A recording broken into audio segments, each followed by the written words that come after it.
मुख्यमंत्री जी अगर सोशलिज्म के खिलाफ हैं और सेकुलरिज्म के खिलाफ हैं तो हम एक बार को इसलिए मान सकते हैं क्योंकि बीजेपी के वो सदस्य नहीं रहे पार्टी के। इस स्थापना के समय पर भारतीय जनता पार्टी के वो सदस्य नहीं थे।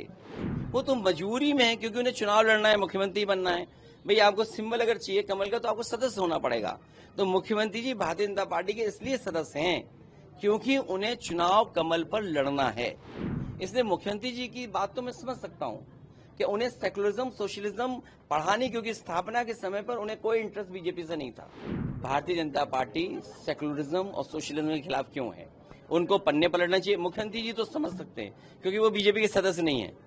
देखिए, मुख्यमंत्री जी अगर सोशलिज्म के खिलाफ हैं और सेकुलरिज्म के खिलाफ हैं तो हम एक बार को इसलिए मान सकते हैं क्योंकि बीजेपी के वो सदस्य नहीं रहे पार्टी के।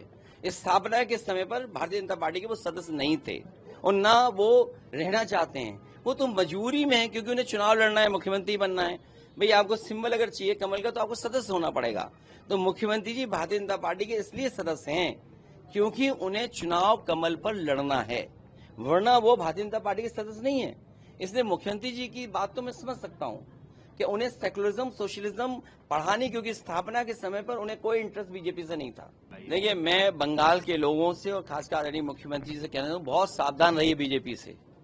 कोई भी घटना होगी, अगर आप निष्पक्ष भी कार्रवाई करना चाहेंगी तो उससे पॉलिटिकल लाभ लेना चाहते हैं बीजेपी के लोग। आए दिन यहाँ बलात्कार हो रहे हैं यूपी में। आप सोचिए, अयोध्या सबसे पवित्र धरती, वहां बलात्कार हो गया। लखनऊ में बलात्कार होते हैं, कहाँ नहीं होते। और महिलाओं की छेड़खानी में सबसे आगे उत्तर प्रदेश है।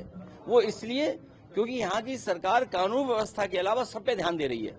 पत्रकार क्या कर रहे हैं, नेता लोग क्या कर रहे हैं, वहाँ क्या हो रहा है। तो अगर कानून व्यवस्था पे ध्यान नहीं देंगे तो यही हालत होगी। उत्तर प्रदेश नंबर 1 है सब चीजों में।